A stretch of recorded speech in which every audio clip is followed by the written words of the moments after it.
Good evening and welcome to another edition of On the Sports Lines. It's the last one of May. Oh my God, summer is coming. Jeez. Jay Kaplan is with me as always, and also with me, he is limitless. Bask in the glory of Mr. Anthony Strait. Good evening, Thank sir. you. I told him I get a wrestling reference in for you. WWE NXT reference. Thank you very much. Yes, sir. This week's opener is the NBA and NHL. They have started to leak out possible reopening plans, and they are bubbling it up for everybody else. Speaking of bubble, yes. Really? You couldn't resist that pun, could you, Rabbi? Oh, I love puns. Speaking of bubble, despite not publicly announcing it just yet, although they probably plan to in the next week because they're meeting with the board of directors tomorrow, the NBA plans, as of right now, to bubble teams, staff, and even some family members to the wild world of sports in Orlando, Florida, to end their season. There's no word yet on if every team will go down and finish the season. Prevailing opinion says it might be the 60 current playoff teams. It might be 20. It might be 24. The NHL, though, has set their plan in stone. If they return, the remaining 24 teams will play in two hub cities, one for the East, one for the West. And the top four seeds will get a bye. They will play round robin for their seeding, though, so there will be no real bye with it. And seeds 5 of 12 will play best of 5 do or die series, and they won't even go to best of 7 until we get to the conference and Stanley Cup finals. The NBA does want to go best of 7 the rest of the way. And I think all of this will end before I turn 36. Maybe. Let's start with Jay. With book plans out live this week, which plan is better? I'm in favor of the NBA's plan. I mean, the NBA has Adam Silver, who's the best commissioner in all of sports. His relationship with the game stars and the Players Association is solid. And all of the parties readily agree they would like to finish the season somehow. I think the Disney World bubble idea is going to happen. I mean, they own ESPN, which is the NBA's number one media partner. They have enough venues in the enclosed space to accommodate this. I mean, granted, it's not going to be a be-all and end-all for next year, but I think it will help them develop some best practices in advance of next season, such as testing on the playing site, how they'll handle someone in an organization, player, coach, front office, et cetera, testing positive and what that will mean for a season. I think the biggest hurdle for them outside of testing is how they handle the no fan situation, because gate revenue accounts for half of the NBA's take-home pay. To me, that's the big one outside of the obvious health concerns. Silver had a call with the GMs a week ago, and I like where they're going with this. Two-step approach to the start of games. 2-week training camp in a team's market, then a 2-week quarantine training camp in the location where everything's going to get played. Players are resistant to the nasal swab test, so the league is working on acquiring more comfortable testing, such as via saliva or tip of the nose. They are looking at a scenario where once at the bubble site, teams would share support services, including doctors, security person, and security people, to lessen the amount of people involved in the endeavor. In terms of the actual formats for restart and or playoffs, I like them all. That's why I think they have the best plan. Option 1, advance directly to the playoffs. The 16 teams as they were as the season. Do not collect $200, by the way, as you. Do not pass go. Yes, 16 teams, 4 rounds, best of 7, based on the standings as of March 12th.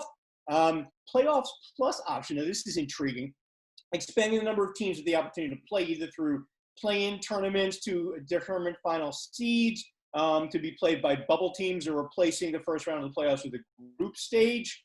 That idea, the World Cup type idea of group stage is gaining a little traction. They're probably, if they go that route, you will see an increase in teams. The baseline is resume the regular season with all the teams and play a set number of games, or resume with all 30 teams plus a play-in, maybe like around 72 to 75, followed by play-in tournaments for final seeds, and then the traditional playoffs. The final one is the interesting one.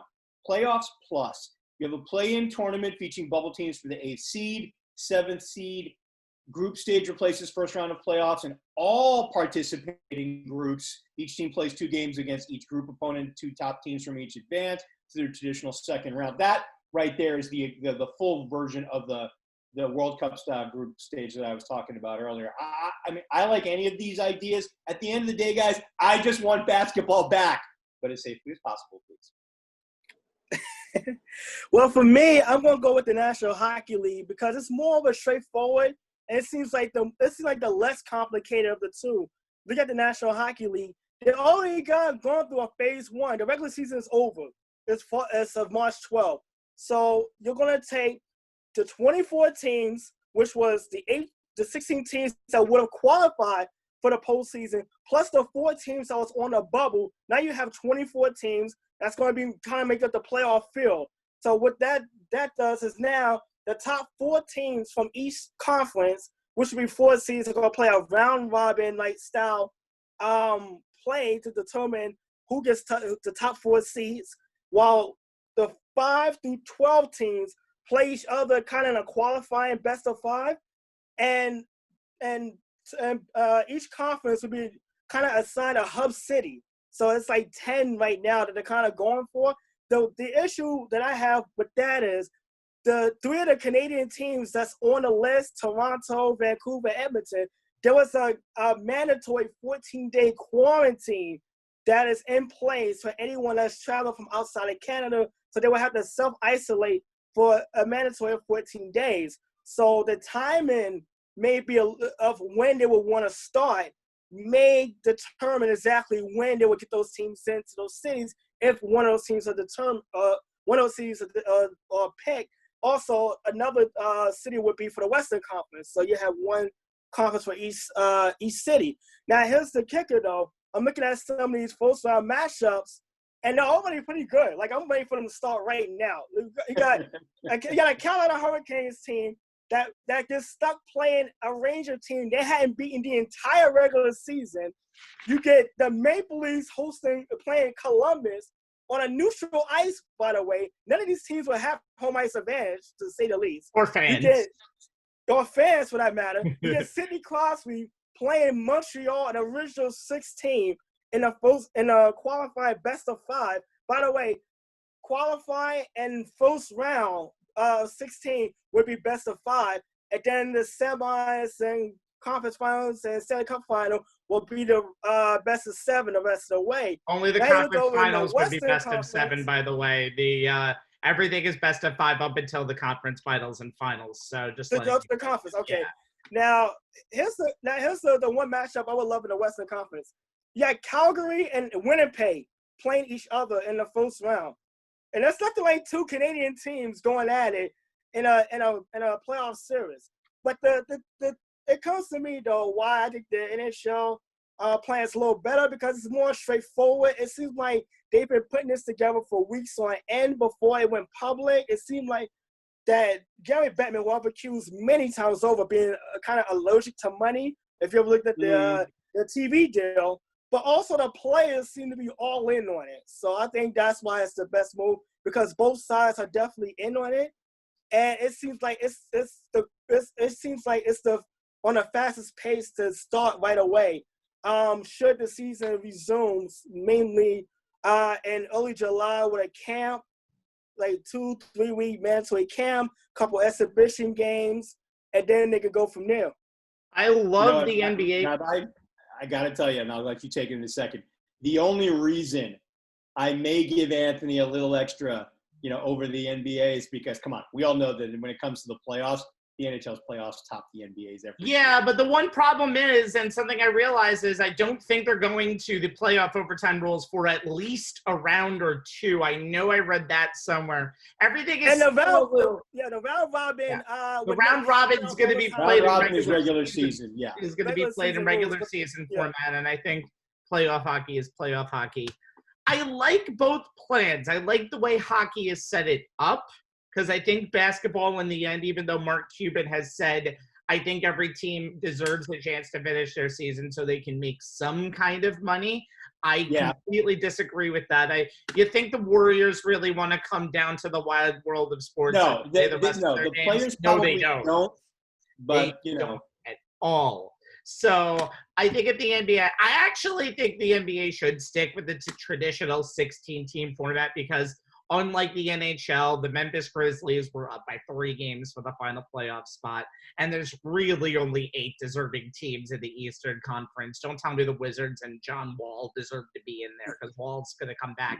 So no, I think the NBA should stay specifically with 16 teams. They haven't thought of their format out a lot, but I like the fact that they're going to be all in one hub. They want to give families testing. I like all of that. I think they have the testing part set really well. And yes, although Gary Bettman on the NHL side wants to be printing money like crazy, you really think Chicago would be a good bubble for this thing? You really think Toronto would be a good bubble for this thing? I think they're thinking a little too big right now, and they need to start thinking of smaller cities to play in because you could still get this done in a smaller city and get your nationwide appeal because I'm assuming, just like the English Premier League, and I'm sorry to bring that up here in this little discussion today, they're going to have every game televised the rest of the way. I think the most important thing is to get the product out to everybody because if you don't get the product out to everybody, you're not going to get the TV. The TV revenue might make up for some of the fans not being there. However, one thing that I'd like to say is, and as I take a shot at baseball as we go into the regular show, I know the NBA and NHL are kind of in midseason. They've gotten paid for most of 2019, 2020,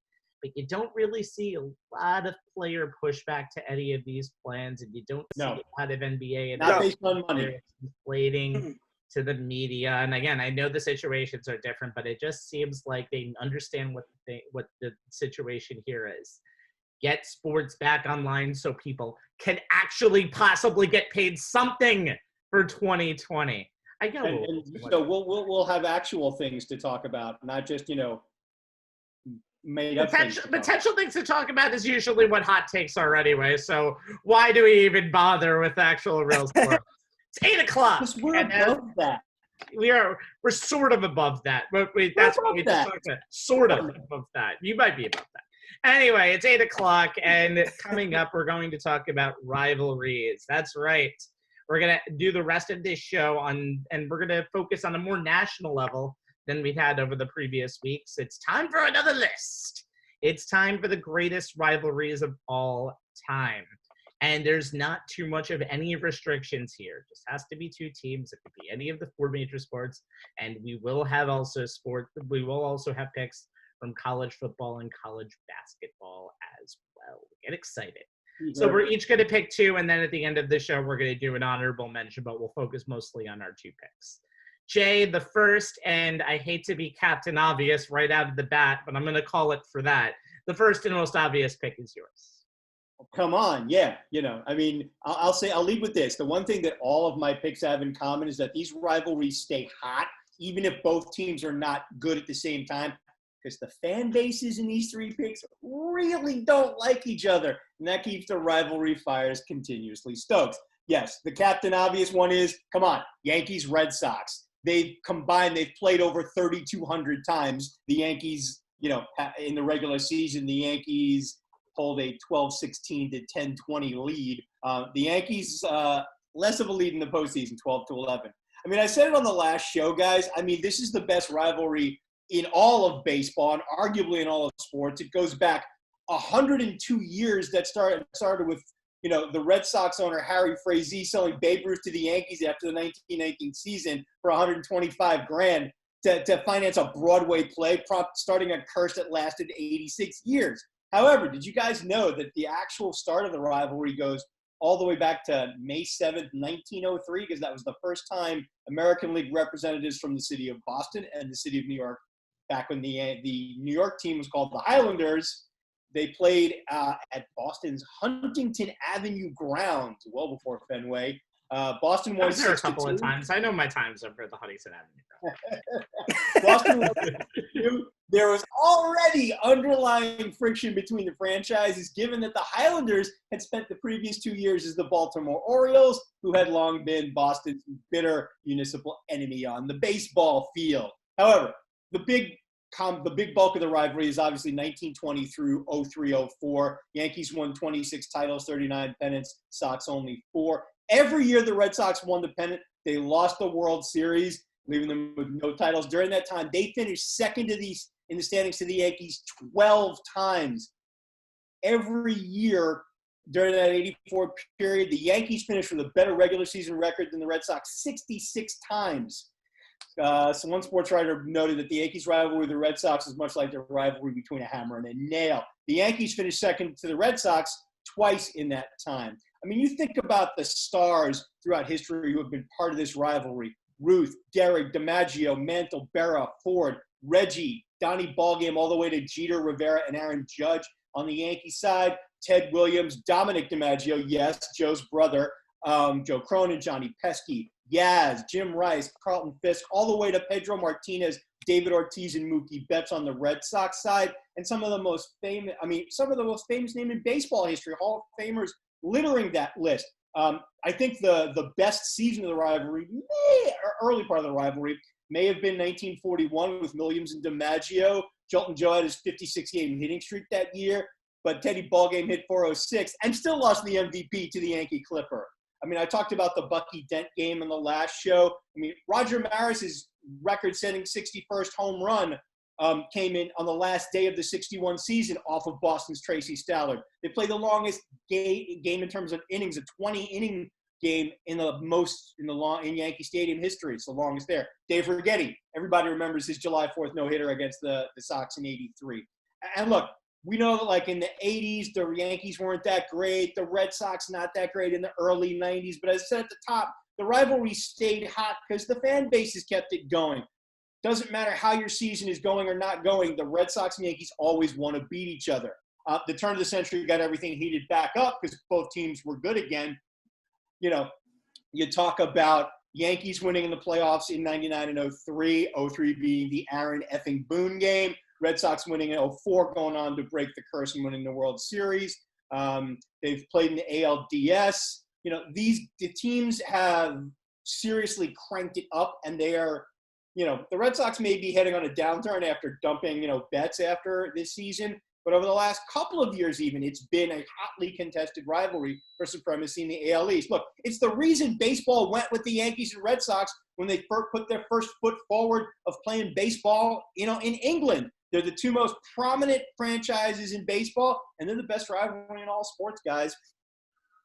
You know what? As far as baseball, it's definitely. I mean, you have like Cubs Cardinals kind of like have them like the historic rivalry because of the close proximity.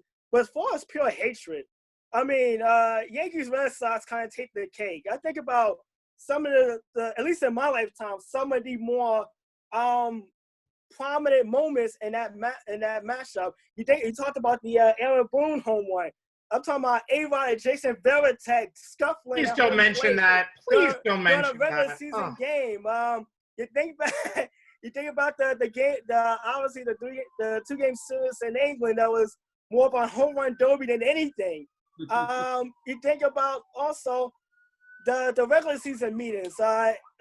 Derek Jeter diving headfirst into foul territory. That 04 season. And the 2004 season and the extra inning win that game. A-Rod's grand slam off of Coach Schilling kind of payback after in 05 after the Red Sox came back from 3-0 to beat the Yankees in the 04 LCS. Then you think about the Yankees are giving the Red Sox some of the most excruciating losses in their franchise history. And the Red Sox have kind of given the Yankees kind of like a first in far as their history. Never mind the comeback in 04, but think back to 2 years ago when they handed the Yankees their worst home loss in a playoff game in that division series. I hate to bring that up because I saw Rabbi's reaction kind of changed.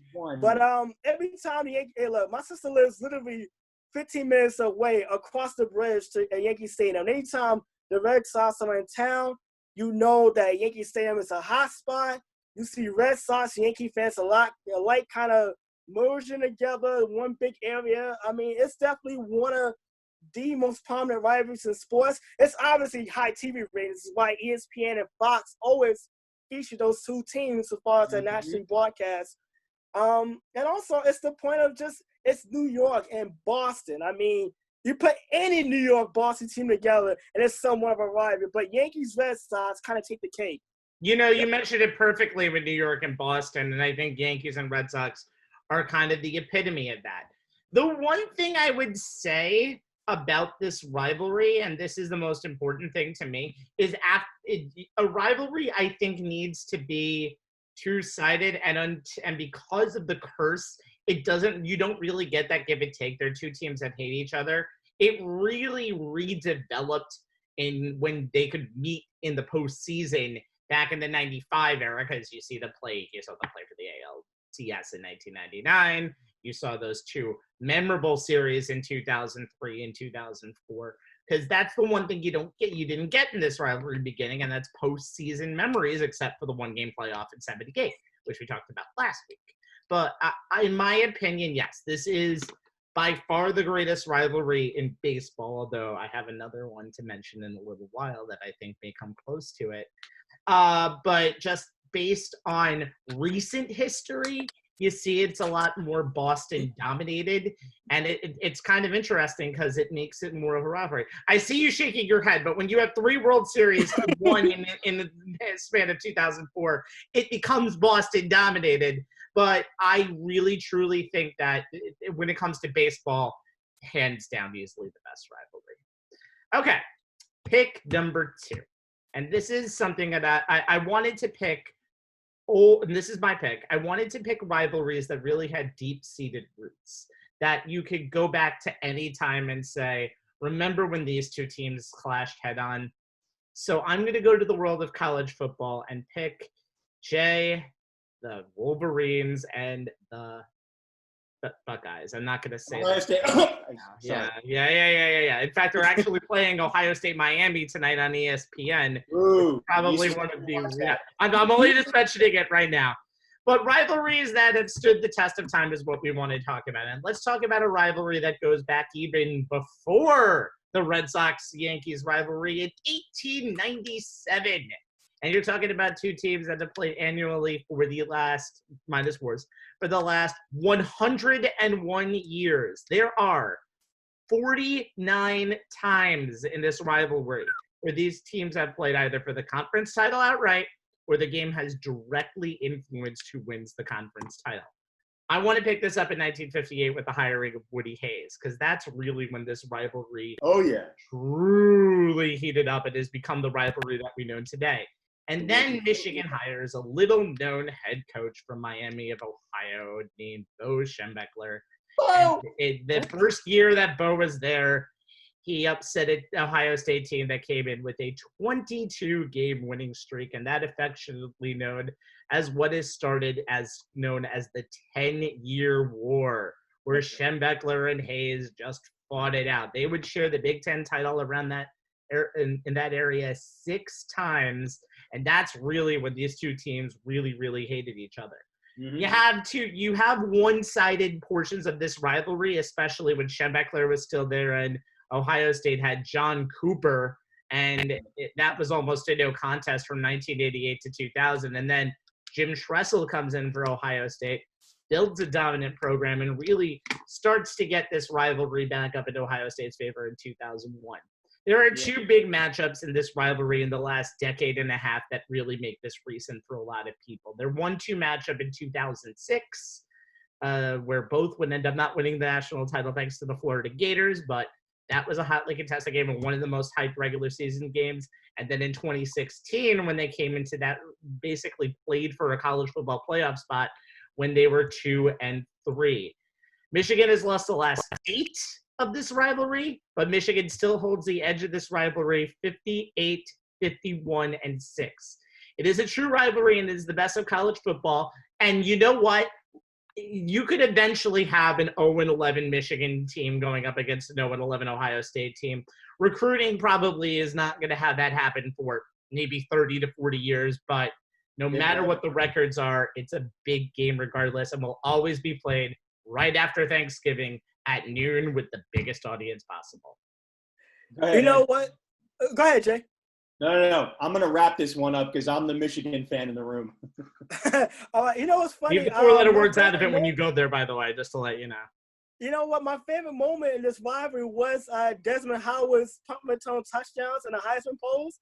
When I watched that as a kid, that made me want to apply to go to Michigan when I was like a kid growing up. 'Cause I was a Michigan fan, and obviously I was Rabbi Noah and went to Hofstra, of course. But anytime you look at the Big Ten, you just kind of feel like for one of these teams to win, or at least be on a path to a national championship, it has to go through the other. Like after Thanksgiving, you know that game at noon, whether it's in Columbus or even in the big house in Ann Arbor, you know it's going to be a rivalry regardless of records. Records is kind of go out the window. It's more like we need to beat this school. And that's like that's what makes college rivalries so compelling, because it doesn't matter about the regular season. It doesn't matter about we need to beat this team. Otherwise, our season is complete. I mean, I don't know if Jim Harbaugh has figured this one out in about, 5 years now. But eventually, he's going to have to – hey, look, we talk about it on our college football shows whenever we talk about Michigan. You have to beat Ohio State. And then right now, he hasn't figured it out. But also, Ohio State has just been really good the last several years also.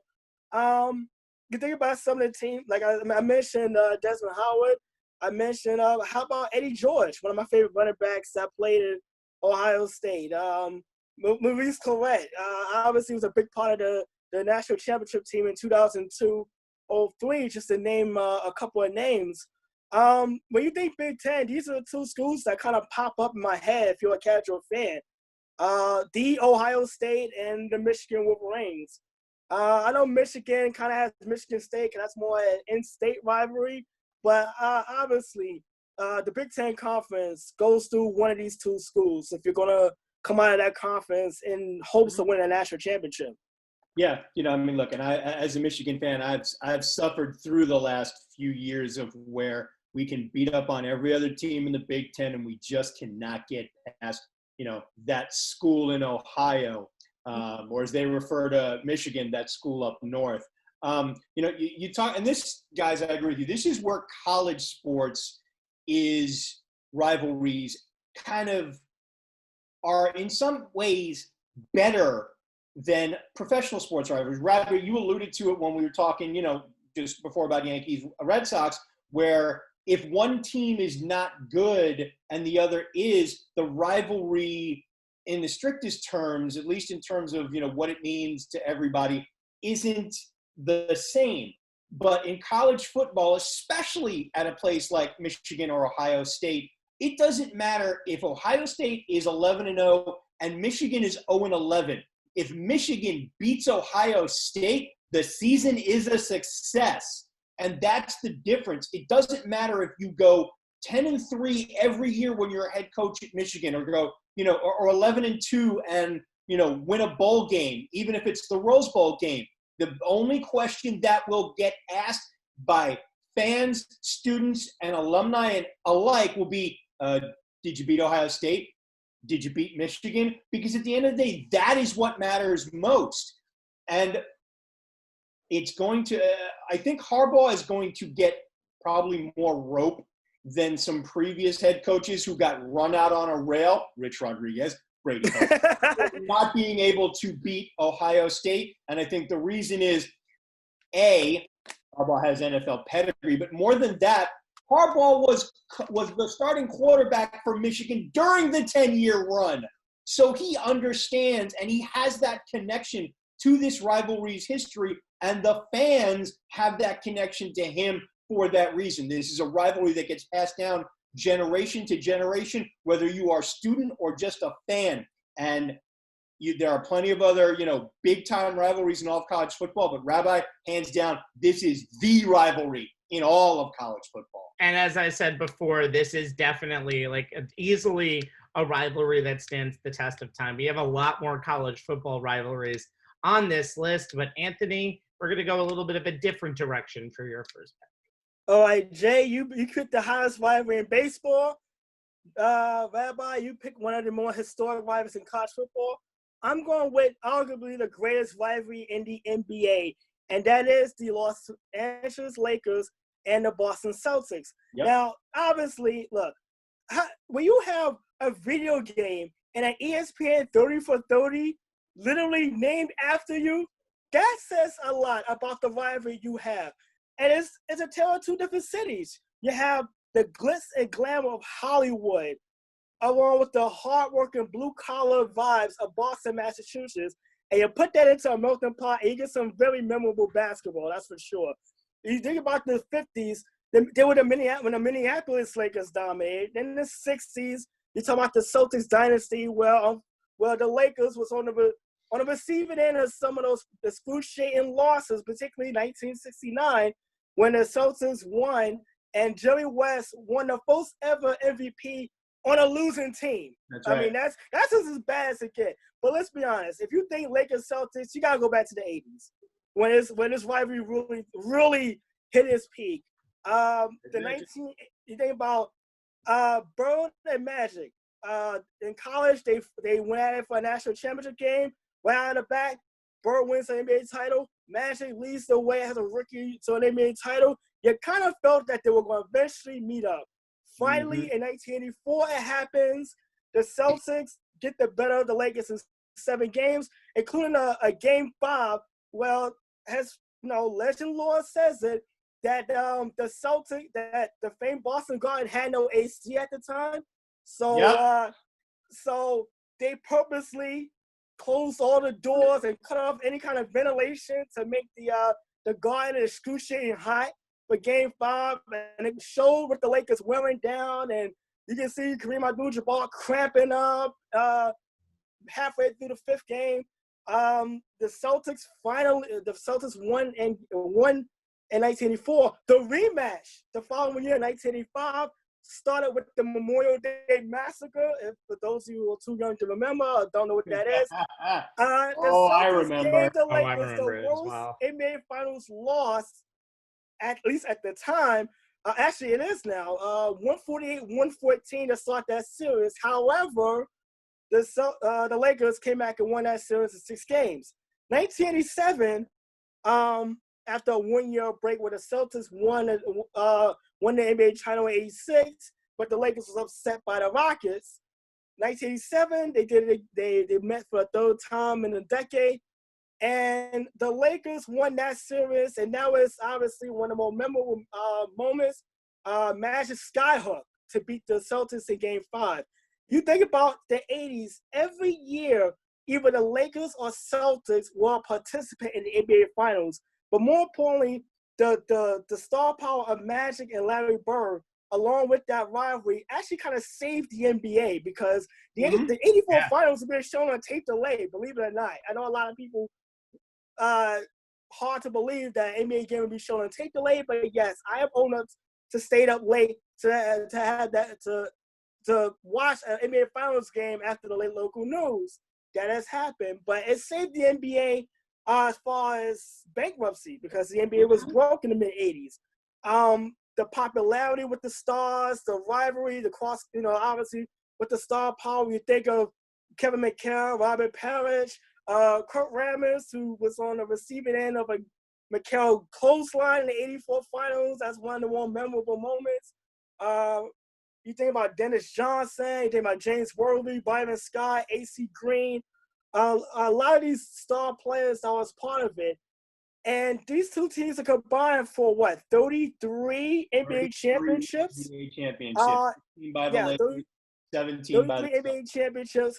But they also played again in 2008 and 2010. So, we did get to see them play 2 more times. The Celtics won in 2008 in 6 games.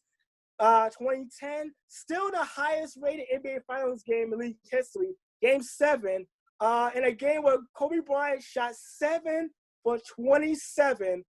The Lakers, thanks in part to Ron Artest's 3-pointer, the most unlikeliest 3-point shooter you could ever think of, won that series in 7 games. And actually, we were doing a show the night of Game 7, believe it or not.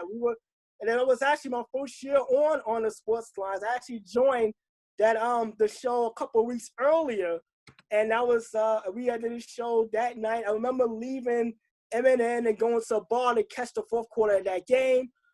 Look at the all-time records. Celtics 204 to 162. Regular season, the Celtics were a 30-game edge over the Lakers. The longest win streaks, but here's a tidbit. The Celtics had won 18 consecutive games in this series from 57 to 1959. The Lakers, 5. And that's from 1968 to 1969. And they also got a chance, and they also played one memorable regular season game before the league was suspended, back on February 23rd. And the Lakers squeezed out a 2-point win, and a lot of people was talking about maybe the Celtics might be the team that comes out of the Eastern Conference.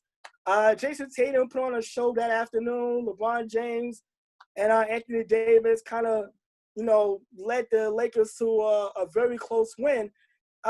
This is, when you think of the NBA, you think of rivalries. These are the two teams that come up automatically. And right now, the NBA probably wouldn't be as popular today if it's not been for that the rivalry really hitting its peak in the 80s, and the fact that the two teams met in the finals in the 3 times during the decade, and that, every year that one of the two teams were participants. So it gave fans more exposure to a Larry Bird or to a Magic Johnson, but it was definitely a tale of two different cities that kind of made this rivalry so compelling, even from the onset. Yeah, I mean, Rabbi, Anthony kind of nailed it straight on. I mean, this is just like Yankees Red Sox is the obvious, this is the captain obvious pick for best rivalry in baseball. This, hands down, is the captain obvious pick for the best rivalry in NBA history, because it spans decades. And you talked about the whole air conditioning thing. Can we just state this for the record? Not to speak ill of the dead, but Red Auerbach was an asshole. Especially no, stop it. Just come really? on. Let's call Red exactly what he is or was. But the man was a character, and the NBA and that rivalry is the way it is. Partly due to him. I mean, you think about it. Jerry West is the logo.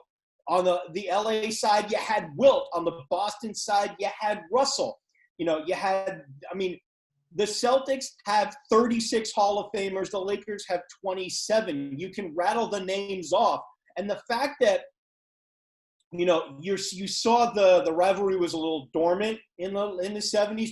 Magic and Johnson brought it. Magic and Bird brought it back up. And I agree with you. The NBA is not what it is today. We are not seeing Last Dance documentaries about Michael Jordan if it's not for Larry and Magic in the decade prior. They saved the NBA. And the fact that there have been, pop-ups during, since then, where the two teams have met, like, you had in 08, and the big three in Boston going against Kobe. It reminds people just how historic this rivalry is. And I got to tell you, I hope LeBron and AD are able to get a good team around them and stay competitive for however long the twilight of LeBron's career is. And I hope that Tatum and Brown, as much as it pains me as a Sixer fan to say this, keep ascending, and that Kemba Walker gives them steady guard play. So that, because I got to tell you, as much as I would hate to see the Celtics dominate, the East, there is something about Lakers Celtics playing each other with the Larry O'Brien trophy on the line. That's the NBA to me in a nutshell. Did I see a blood vessel pop out when you mentioned the 76ers? Thank God you only mentioned it once. Anyway, I'm just going to wrap it up with this.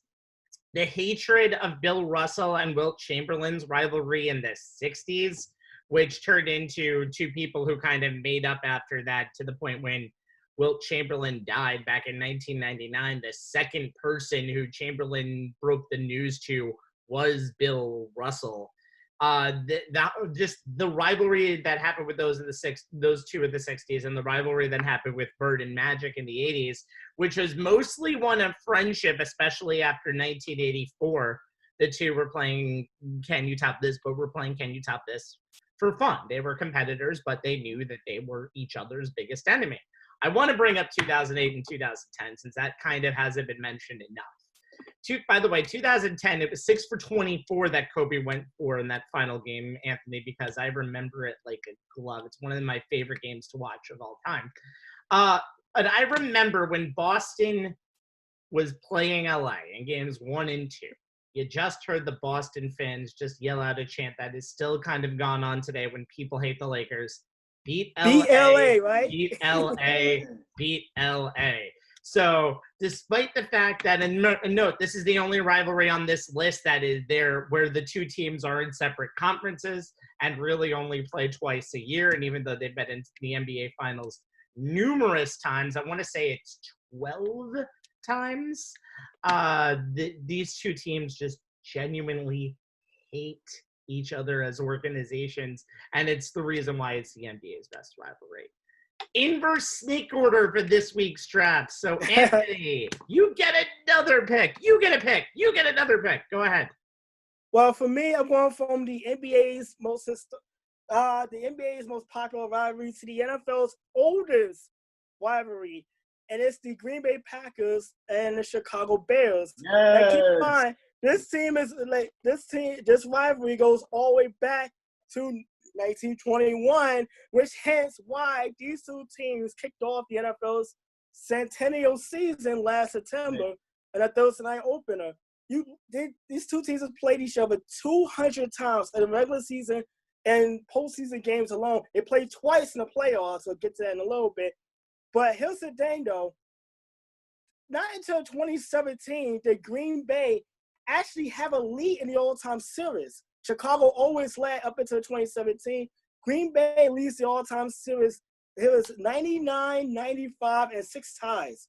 So they played each other quite a bit. But since 1933, they've been in the same conference they've been in the same division. So they played each other twice every year since 1933. You think about all the Hall of Famers that's participated between both teams. You think of with Green Bay, you think of Lombardi, obviously. You think of Nitschke. You think of Paul Horner. You think of Bart Starr. You think of Chicago. You think of Dick Buckets. You think of the Hallis family, of course. You think of Mike Dicker. You think of the refrigerator rumbling through the goal line on a Monday Night Football game. Walter Payton. Yeah, Walter Payton. But also, these two teams have played some memorable games also in recent memory, if you want to go that way. In 1989, the Packers won a regular season game on a touchdown pass to Sterling Sharp that was overruled, then not overruled. It was a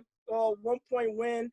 You think about after the passing of Walter Payton, Chicago's first opponent was against Green Bay, and they won that game by 1 on a blocked field goal. As time expired, you think about Green Bay both in 2010 and 2013 having to beat Chicago to get into the playoffs. Think about 2010, they won in the regular season finale 10-3, and then beat them in the NFC Championship game. 3 weeks later? The most memorable player of that game is B.J. Raji, all 300-plus pounds of him, intercepting a touchdown pass and doing a hula dance afterwards to put that game away. And, of course, the Packers wanted to win Super Bowl 45. You think about the 2013 regular season finale with the NFC North title on the line and Aaron Rodgers touchdown pass of 40 seconds remaining to beat Chicago. You think about coming back after being injured for 6 weeks, by the way, and having his first game back. Yes, his first game back, and he was able to pull off one of those miracles. And also, a couple years ago, a Sunday night come-from-behind win with the Bills on a big lead, and Green Bay came back and won that game. So these two teams, think about the Hall of Famers that played. 31 for Green Bay, 25 for 31 for Chicago, 25 for Green Bay. Think about the Packers winning more championships. That's kind of like give both fan bases something to brag about. But also, they're literally 2.5 hours apart from one another. If you drive from Wisconsin, Green Bay, Milwaukee to Chicago, Illinois, it's a 2-hour drive. So the proximity and the fact that they have literally kind of been attached to each other forever pretty much make this rivalry the more historic And honestly, it goes back to the beginning of the NFL for obvious reasons. Yeah, I mean, these are two of the most iconic franchises in the NFL. Green Bay, I mean, obviously, probably, and Bears fans probably hate this, Green Bay probably gets more love, more light, more props solely because they've won more postseason games. They dominated the NFL before the Super Bowl era, and they won the first 2 Super Bowls of the new era. I mean, you rattled off all of the names. I mean, this is why Chris Berman of ESPN used to refer to this division as the NFC black and blue, because these teams would literally beat each other up. It was physical football. There was no dainty tiptoeing around. These guys put on the helmet, wrapped up the chin strap, and they went like this for 60 minutes twice a year. And it may not be the prettiest football you will ever see. It is Midwestern football, and the attitude and the aura, if you will, of these two franchises from the beginning of time as far as the NFL is concerned, and that still exists, and it permeates both franchises even through to today. And it's why whenever the Pack meets the monsters of the Midway, that is some serious, straight up, in your face, punch the other guy in the nose football. All right, let me throw some cold water on this, please. This is my job. I'm going to do this. You realize so I kind of look at the Cowboys and Niners a little bit better because of the fact that both teams in the 80s and 90s met so many times for the NFC Championship and were really the two prominent teams of their generation. But when that generation fell off, it's not that great. And the Bears and Packers have withstood the test of time. However, some fun facts. They've only been in the playoffs twice. Anthony referenced the first game, which was also the game where Jay Cutler got hurt halfway through and decided to never come back in. And just, I don't know, 69 years earlier in 1941 when the two teams finished with 10-1 records, and then nothing else. The Bears and Packers, I know they're in the same division, so it doesn't really happen often, have made the playoffs combined together 4 times. There was only 4 times where these two teams made the playoffs. So 1941, 1994, 2001, and 2010. That's it. You never seemingly see a rivalry where neither team has had sustainable success. When the Packers were good, the Bears were bad. When the Bears were good, the Packers were bad.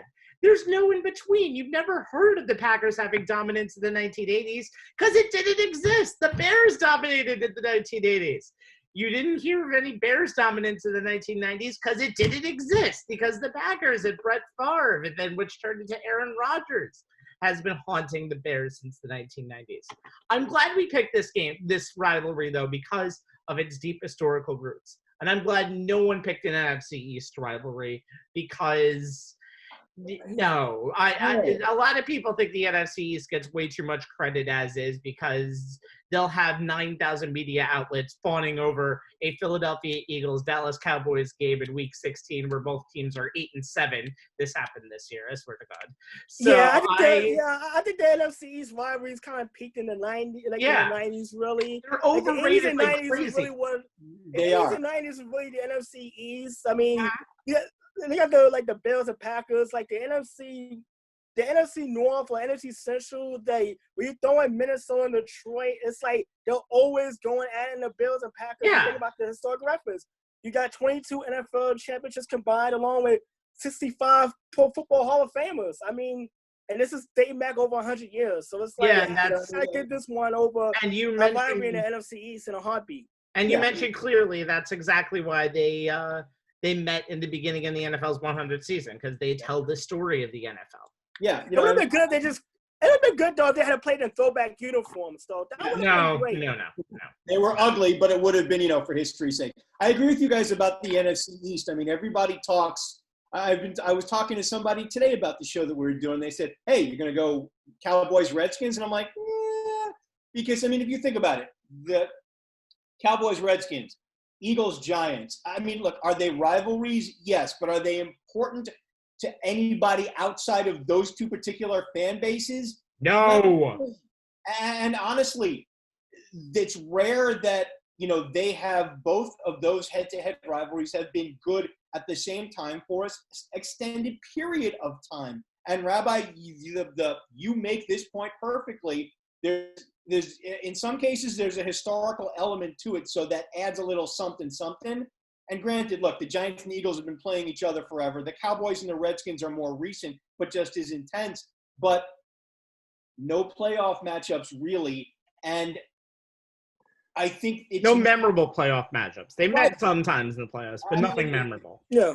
They need, in the case of that division, the teams that are most linked together by rivalries need to be good at the same time for an extended period of time, let's say a decade, for those rivalries to actually take on more of a national scope and matter to people outside of those four cities. Yeah, and that's, I think, one of the biggest things when it comes to the NFL. All right, moving on, because we could talk about the NFC East and how much it sucks all that. Let's go on to so apparently I'm the historian tonight because I picked a rivalry that dates back to the 19th century, and now I'm going to pick another rivalry that dates back to the 19th century, and really where the Dodgers and Giants got the meat of their rivalry. So this rivalry technically starts when both teams were part of the National League in 1890, but no, it doesn't, because technically in 1889, when the American associations, get ready for this, Brooklyn Bridge Rooms, in what was technically the last AANL World Series, the Brooklyn Bridge Rooms met the New York Giants in that World Series. And then they both came into the National League. And when they both played in New York, and Anthony mentioned it before with Boston and LA, this was a class war. You talk about the Giants, you talk about elitists, you talk about Manhattan snobs, although I was a resident of Manhattan, I wouldn't call myself a snob, but who knows. And then you talk about Anthony is in Brooklyn, and Brooklyn was always known as the heart and soul of New York, and they were really a different demographic of fans. And so even though the Yankees ruled the town, it was really the Giants and Dodgers who were almost playing every year to get to, well, I would say lose to the Yankees, but that's not really we're not going to mention that here in this thing. It's also a very, no. The Yankees, we've already talked the Yankees. It's time to talk about the other two teams. This was a nasty rivalry in the early days, and another reason why I picked this rivalry, and it's not for the greatest of reasons. So, two memorable incidents. There was an umpire who was brutally beaten when Dodger fans got annoyed that the umpire made a pro-Giants call. This happened in the 50s. And then the two teams moved to California. Let's mention the shot heard around the world that Bobby Thompson hit off Ralph Branca in 1951. And then the two teams moved to California. They still have about the same amount of success. However, then you have the Juan Marichal hitting Dodger catcher John Roseborough with a bat, I believe in 1965. And you have two franchises who there's been numerous fan incidents between the two teams. I'm not going to mention it in detail, but you talk about two fan bases that hate each other back to grandfathers, great-grandfathers, and present day, and you really are mentioning Dodgers Giants. It really is the Yankees Red Sox of the West. But again, when they were in New York, they hated each other just as much. Like I said, the Yankees kind of maybe overshadowed that a little bit. Both teams have 23 NL pennants each, and the Giants lead this rivalry, and this is an amazing stat. 1256 to 1233 and 17. So you're talking just a 23-game difference for two teams that have played over almost 2,500 100 games against each other. This rivalry never took a day off or a year off. The Dodgers hate the Giants. The Giants hate the Dodgers. This was a pretty easy pick for my second. Yeah, and if you think about it, Rabbi, once the Dodgers were the first ones to go, if I remember correctly. And once the Giants found out, they're like, oh, well, the rivalry can't be bi-coastal. We have to be in the same geographic region to keep the rivalry going. But, as much as, it's continued since they've both gone to the West Coast. The time in New York, Manhattan versus Brooklyn, Polo Grounds, Ebbets Field, Willie Mays, Jackie Robinson. I mean, there are there's so many guys who are now in the Hall of Fame that were part of that New York City branch of the rivalry. And these two teams, you said it correctly. They pretty much owned the National League, especially in the 40s and 50s.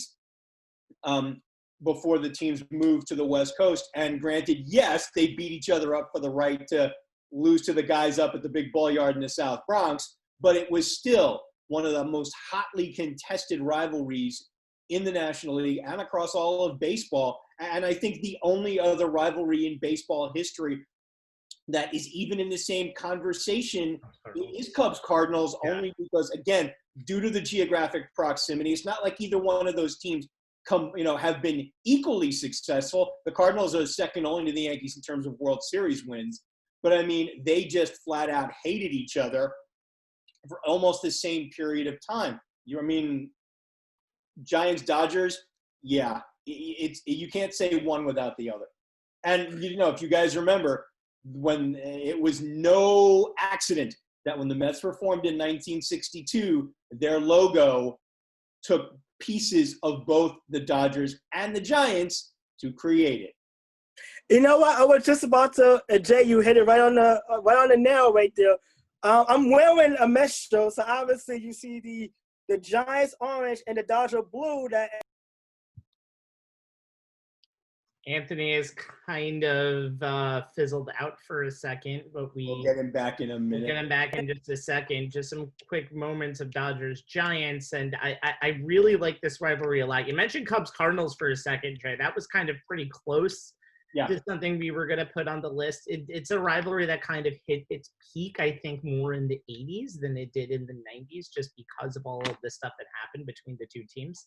But you also have in the earlier 1900s, prior to the 50s, when the Cubs were competitive, but constantly running second to the Cardinals. You starting with the Stan Musial years and going all the way up through the Bob Gibson era. So it's very much a David versus Goliath, very much a older brother beating up on younger brother type of situations, or even some, there are fans who have, like, as you said, that's another rivalry that's been passed down generation to generation. And it is very much like the Dodgers and the Giants, like the Yankees and the Red Sox, a Hatfield versus McCoy type of rivalry. And I think the only reason it doesn't get more nationwide coverage is because you're talking about two other rivalries that have their roots in both coasts, and that's where the large media markets are.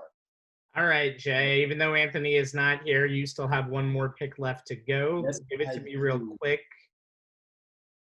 Okay. I'm going with what is hands down the best. There's Anthony. Hey, Anthony. Rabbi, you want to let him get his 2 cents in on this? Do you want to mention something about Giants, Dodgers real quick before we move on to Jay's final pick?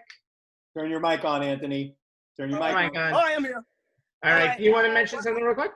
Real quick. Yeah, I was actually about to say before my phone, for whatever reason, went into safe mode. I don't know why that happened. But anyway, I'm wearing the Mets jersey. Obviously, you see that I'm wearing the Dodger blue and the Giant orange that make up the Mets and Giants. By the way, the Mets do have playoff victories over both teams, which is kind of funny.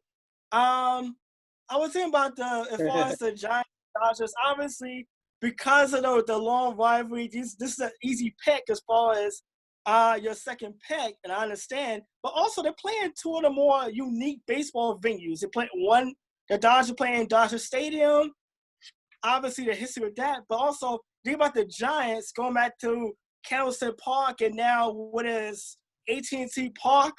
I mean, like I said, it's just a no-brainer as far as these two teams. But I just want to throw in a Mets reference because obviously I'm being a Mets fan, and I'll just say thank you so much for going west because they don't do that. The Mets aren't born, so I'll just like to say thank you so much. The Mets don't exist. Hold on a second. You know the Mets have also lost to the Dodgers and the Giants in the postseason. I know the Giants, it was a one-game playoff in 2016. But that technically counts. Let's not do revisionist history here all of a sudden. And you know what, Anthony? Hey, look, we had to beat both teams in the World Series, okay? In 2000, we beat the Giants in the Division Series. 2015, we beat the Dodgers in 5, and in both years went to the World Series. So and 1988, you lost to the Dodgers, and you lost to the Dodgers. So it all evens out. Look, we lost them in 88. Madison Bumgarner's business got us in 2016. You know what? It is what it is. I'm just saying we own playoff victories over both teams. Okay, and they own the same over you. That's fair, Anthony. Just to double down on your ballpark with character. The Ebbets Field in Brooklyn and the Polo Grounds in Manhattan both had some very interesting stadium dimensions as well. So they carried on that ballpark with character thing all the way out to the West Coast. Rabbi, you want to be up again? Okay, let's try this again. Pick number 2 for you, Jay, is the best college basketball rivalry ever. We're talking the University of North Carolina Tar Heels and the Blue Devils of Duke. NC owns the all-time series 139-114, 8 miles apart on Tobacco Road as the crow flies. The Dean Dome, Cameron Indoor, Coach Smith, Coach K, 2 of the bluest blue bloods in the ACC and in all of basketball. Each year, one has the chance to ruin senior day for the other. College rivalries in any sport don't get much better than this. They've combined for 29 of the 65 ACC tournament titles, 51 regular season crowns. They've made it to 36 Final Fours and 11 national titles. And when the teams met this past February, it marked the 100th anniversary of the rivalry. I mean, there's so many classic matchups between these two schools, both in the regular season and the ACC tournament. Hell, just this year in March, Duke pulled off a remarkable, or for heel fans like me, gut-punching late-game comeback behind a pair of buzzer beaters from Trey Jones and Wendell Moore Jr. to steal a W at Chapel Hill. See, like I said, one team ruining senior night for the other. About all of these other matchups. Coach K got his 500th career win against the Heels in '98. Duke won in overtime in the first game after Coach K passed away in 2015. UNC won its first ACC title since '93 on a 2-point thriller in '05. Heels blow a 10-point lead and lose on a last-second 3 by Austin Rivers in 2012. That one hurt. And in the last ACC tournament, Zion getting the game winner with 30 seconds left to give the Devils revenge for the infamous shoe game from earlier in the season. And if you have to ask, you don't follow this rivalry or watch enough Sports Center. You know, all that aside, and we all know the fan bases just do not like each other. But the teams have come together in 2 very somber occasions. First in '08, when NC student body president Eve Carson was senselessly murdered. The players and coaches lined up on the foul line on both sides, took a short moment of silence before the game, and those in the student section opted to wear light blue ribbons, no matter which school they repped, as a tribute to Carson, showing how an immense tragedy like this can break the barriers between such a rivalry. And you guys may remember that I did a closing on Eve Carson on our show right after this happened. The second was the aforementioned passing of Coach Smith in 2015. The teams played only 11 days after it happened. Before tip-off, the coaching staffs and the players from each side embraced and knelt at midcourt in a moment of silence to honor Smith and his legacy. I mean, it's a touching tribute no matter how you shake it, but it's one that basically needed to be done to show the impact that Smith had on this rivalry. I mean, look, Roy Williams has been a well-chosen successor, but this rivalry to me has always been Coach Smith and Coach K. Look, they've cut down the nets countless times, sent untold number of players to the NBA in every generation, and anytime they match up, it is must-see TV. Just like with Ohio State and Michigan, no matter how bad your season is, you beat Duke, especially on the final day of the season, your season has been rescued. I know anytime they match up, must-see TV. It's college basketball's best rivalry, and to me, guys, it's up there with the best rivalries in all of sports. Yeah, well, I think, one of the things I miss about the ACC tournament being at the Barclays Center was the chance. Cologne in North Carolina. Yeah, I know. I mean, yeah, I know. Not DC? Not Tampa? Oh, Yeah, Greensboro. I mean, it felt weird to have the ACC tournament in Brooklyn, New York, where it definitely should be in Greensboro, where it's definitely ACC territory. But obviously, a couple of years ago, one of the best things was that it turned all Flatbush Avenue in Brooklyn. Obviously, I live in the area. It turned Atlantic Avenue into Tobacco Road Light, because when Duke and North Carolina played each other in the ACC tournament, you pretty much just saw both schools represented. You saw a lot of Carolina blue, a lot of dark blue for Duke. The two teams always get together, and obviously you think of Dean Smith, you think of Coach K. Roy Williams obviously has been a great successor, of course. But you obviously think about those Coach K and Dean Smith when you think about the longevity of, at least in my lifetime, the rivalry between these two teams. Duke and UNC have captured 28% of the national championships over the last 36 years. One of the two teams over the past 18 years has been ranked the preseason #1 team in the country 8 times. Preseason top 3 since 77-78, 28 times. And the teams have been in the preseason top 4 69% of the times. However, you just mentioned the 2020 game of the forgotten season that we will never, ever actually remember in the history of mankind. And North Carolina was not even close to a good team this year. No. And the two teams still seemingly had a natural rivalry. And I was trying to look up the person who said this quote. I think it was a North Carolina representative who has said publicly on record, who was a big Tar Heels fan, if I had to see Duke play against the Taliban, I would root for the Taliban. So that just shows how nasty of a rivalry Duke and UNC can be. So to finish off the show tonight, we're going to go back to some honorable mentions. We're going to do a quick mention and a quick rebuttal to each of our picks. Second pick? Did we do I picked already. Anthony picked and I picked. Oh, that's yeah. Yeah. Anthony having technical difficulties totally thrown my. Yeah, no. We're up to honorable mentions. So everybody. My bad. I blame Spectrum, okay? We all blame Spectrum. Anyway, yeah. Everybody is going to get one pick to end off this show, and then we'll leave a quick retort. Jay, you'll get the first choice.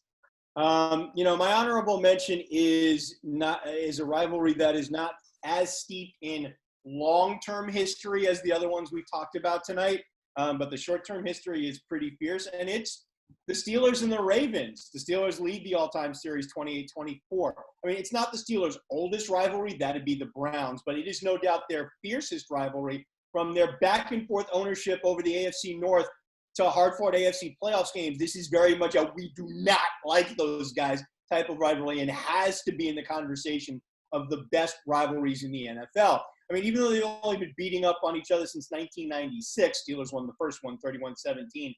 The teams have dominated the AFC North like nobody's business. They've accounted for 17 of the 24 division titles since 96, including the last 4. Each team invariably having to go through the other, sometimes even on the last day of the season, to claim we are the North. They've had 5 AFC titles and 4 Super Bowl wins between them. They've met in the playoffs 4 times, with the Steelers winning 3 of them. Steelers had a leg up on the rivalry in the 90s and the aughts with a combined record of 19-11. The previous decade of the 2010s belonged to the Ravens, who went 13-9. For Steeler fans like me, 2008 was the high point of this rivalry in the Big Ben, Joe Flacco era. Teams played 3 times in 2008. The Steelers won all 3. Week 4 on a 46-yard field goal in overtime.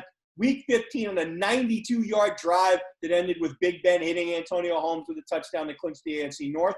And then finally in the AFC title game, Troy Polamalu picks off Flacco for a pick 6 to seal the deal. And as you guys will remember, the Steelers went on to win the Super Bowl over the Cardinals, highlighted by another connection between Big Ben and Antonio Holmes. And you know which one it is. Holmes goes horizontal to catch the pass and remarkably keeps both feet in bounds. Like, of all the teams the Steelers play, though, they hate the Ravens more than any of them, even the Patriots. And that's why, even though this is a relatively young rivalry, it is one of the best in the NFL, and I see it being that for a long time to come.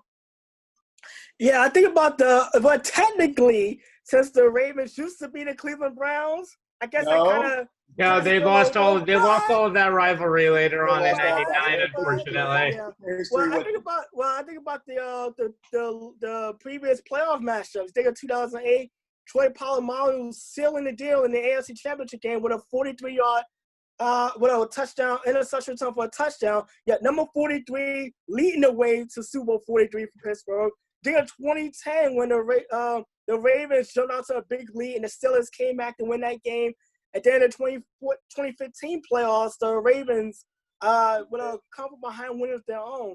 So it's always been those two teams. I always make a joke that if you had a street ball and you had a fist fight, who you pick in that fight, Ray Lewis or James Harrison? James Harrison. Well, of course you would. You're the Steelers fan. Ray Lewis will pull out a knife. Come on now. If you're neutral, which one you pick? I'm like, I'm not taking a side on either one.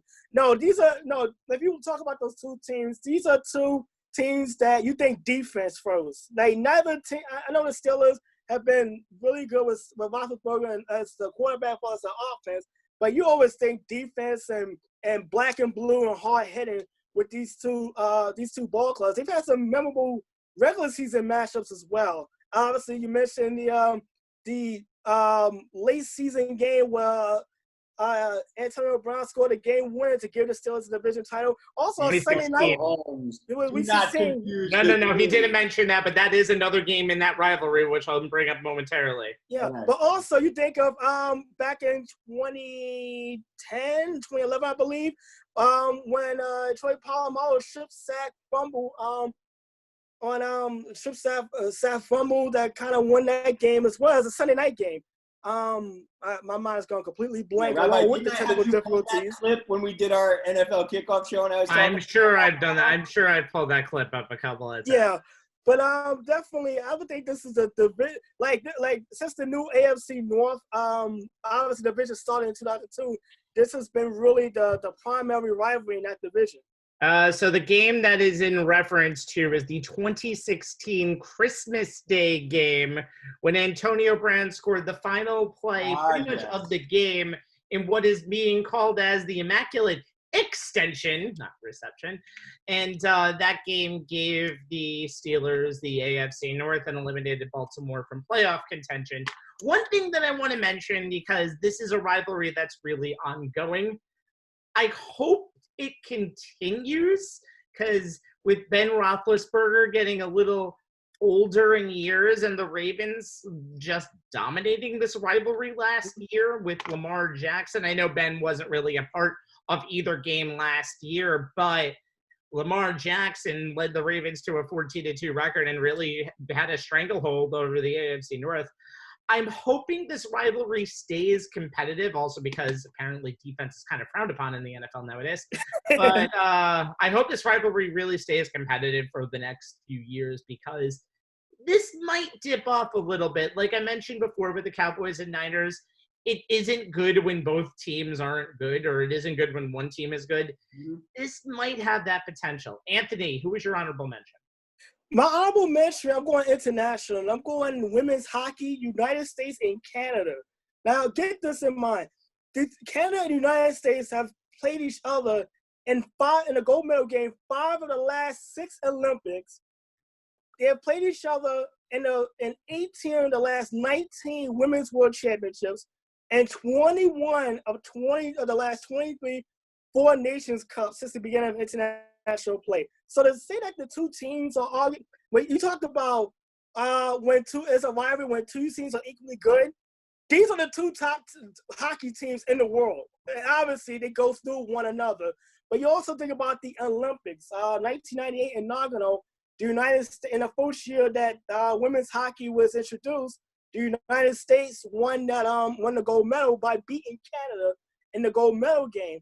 Obviously, the United States had to wait another 20 years before they got another gold medal, including 2014 in Sochi. And if you remember that game correctly, the United States had a late lead and had a chance to kind of put the game away, and what would have been an empty netter kind of sailed out just a little bit to the right, and it hit the post. Canada ended up tying the game and eventually winning the game in overtime to win the gold medal. And then I think about 2 years ago, when they were in the same group, Group A. They played a Group A game that was hard-hitting and physical, and Canada came out on top with a 2-1 win.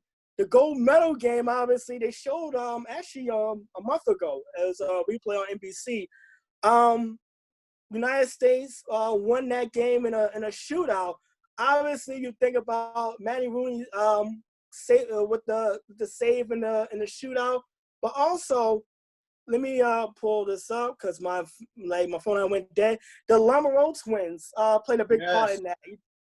Jocelyn scored the game-tying goal, and Sister Monique scored. Remember, she scored the I call it the triple deke that Gordon Bombay would have been excited over. Very proud of that gave the United States the edge in the shootout. Obviously led to Rooney with the save on that to win it for the United States. But you also think back to the fact that these two teams have played each other so many times, and they're literally the two best hockey teams in the world as far as the women. When you look at the men's side, the United States has had its blips of being good, but Canada's always been better. When you look at, but then the women's side, it's like they're always on equal footing, and they're always kind of running into each other. That's like one of the more overlooked rivalries because the two teams have played each other 147 times since their first meeting in 1987. So that is a lot of meetings that you're going to run into your rivals. So like I said, this is a definite honorable mention if you want to go international as far as Olympic competition is concerned.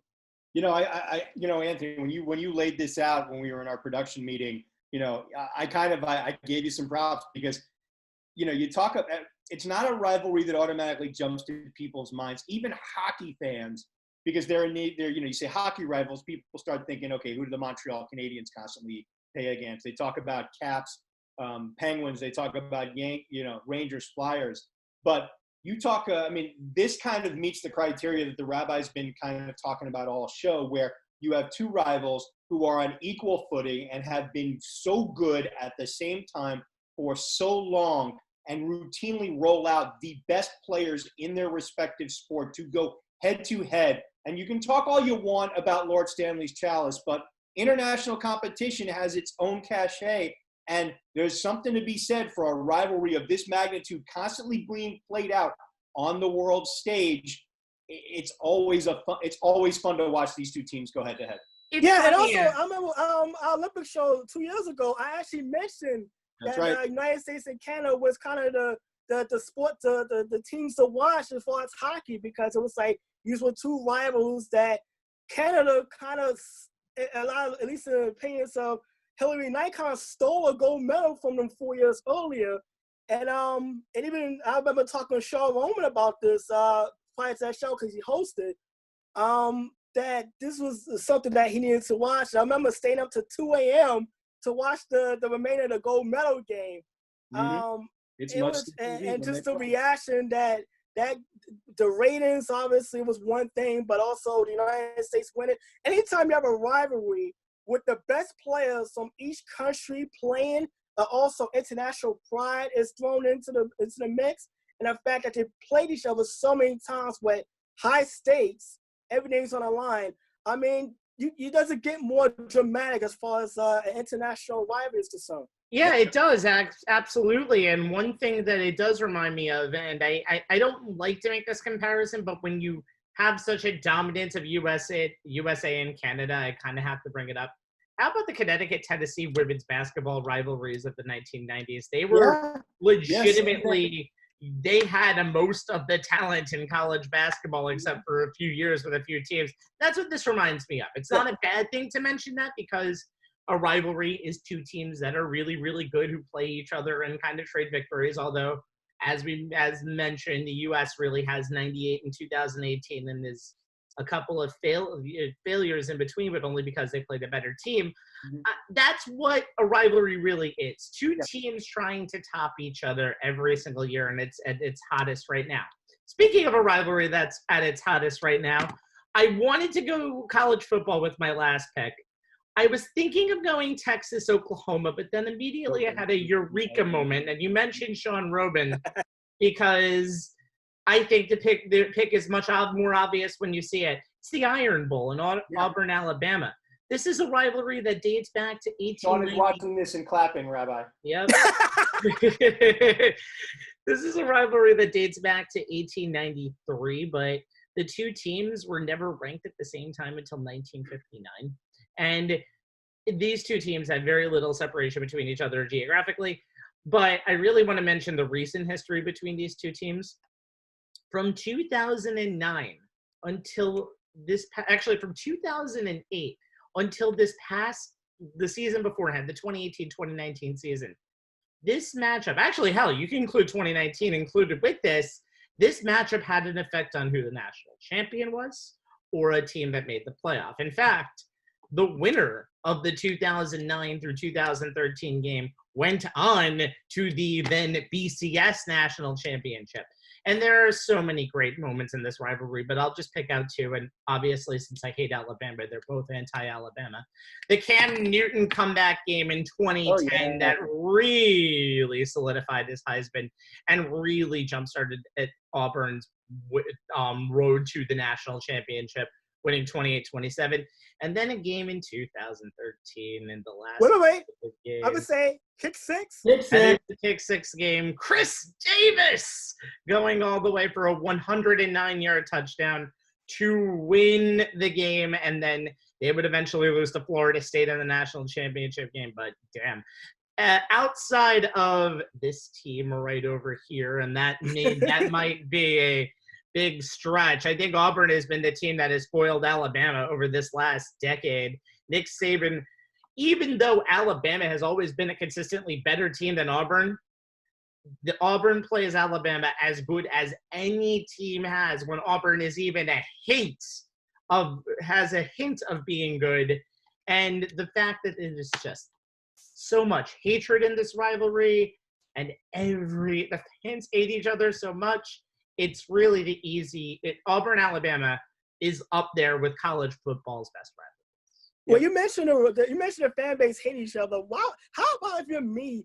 You grew up with parents. Well, one is an Alabama fan and one is an Auburn fan. Okay, that's a house divided if there ever is one. But yeah, you know what? Alabama or you talking about the Iron Bowl? You go to Alabama, you go to Mobile, Montgomery, whatever it is. That is the Super Bowl to them.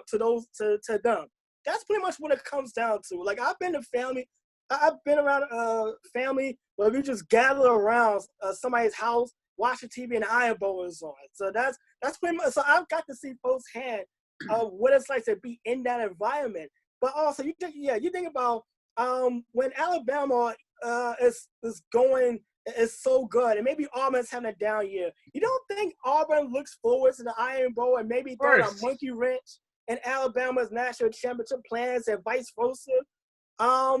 Like I said, we talked about Michigan, Ohio State, and how the two teams kind of circle the calendar. Okay, this is the game we gotta win. It's the same thing here. I mean, Auburn takes pride in the fact that in most years they've been equally national title contenders, but it always feels good to beat Nick Saban whenever you get the chance to do so, and have him kind of groveling and hoping that the college football committee picks him like he did this year, obviously.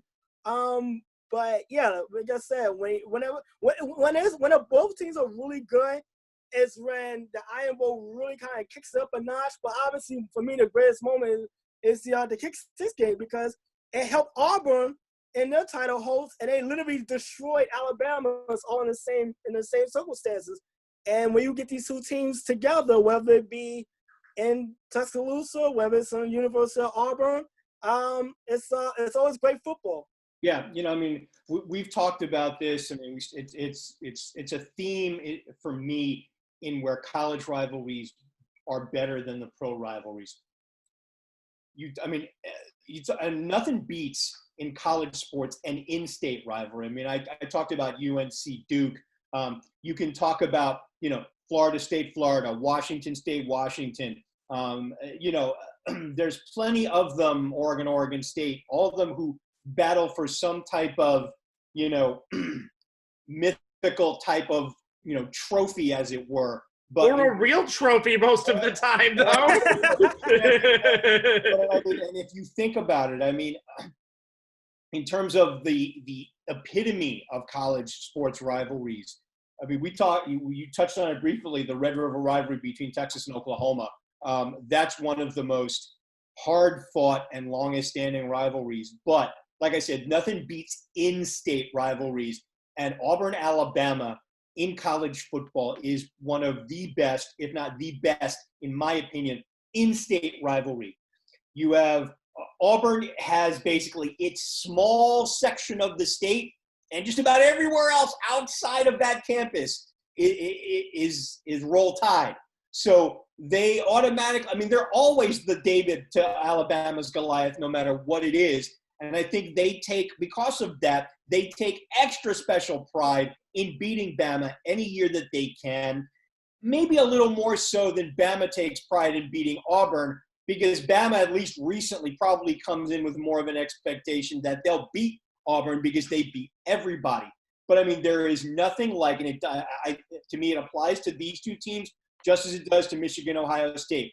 Doesn't matter what Auburn's record is. As Anthony put it, they circled that date on the calendar. And it doesn't matter how bad your season has been to that point. You knock off the Tide, your season is a success because you get to brag for the next 365 days. And they take that seriously, especially in SEC country. Hey, look, Jay, is there a better feeling than a late November Saturday afternoon when Auburn and Alabama are about to play, and Vern Lundquist is calling the play-by-play for CBS? That's a better feeling than that. Yeah, and it's usually after Michigan, Ohio State. So that really shows that November is football season, and hopefully we'll get some football eventually, or we'll get baseball, or we'll get basketball, or we'll get hockey. Give me something. Knows? We're getting the English Premier League at least. We are getting that back, and Serie A, but we're not going to talk about that. We'll save that for another show. That does it for tonight anyway, guys. If you joined us on Facebook.com/OnTheSportsLines, just a note, we are changing our start time due to events. We'll be live at 9. Life events. Yes, life events. We'll be live at 9 p.m. starting next week. You can also see this show again on youtube.com/OnTheSportsLines. Jay will have it up for you the very next day. And follow us on Twitter @ONTH SportsLines. You'll see the link there as well. Yes, you will. For Jay Kaplan and the man who is again limitless, bask in the glory of Anthony Strait. My name is Stephen Rabinowitz. Next week's topic, gentlemen, if we get sports back, will be the greatest NBA playoff games of all time, as we are going to actually remember a little bit of the NBA. So good night, gentlemen, as always. Good night, world. Good night, gentlemen, and as always, stay safe. Stay safe. Good night.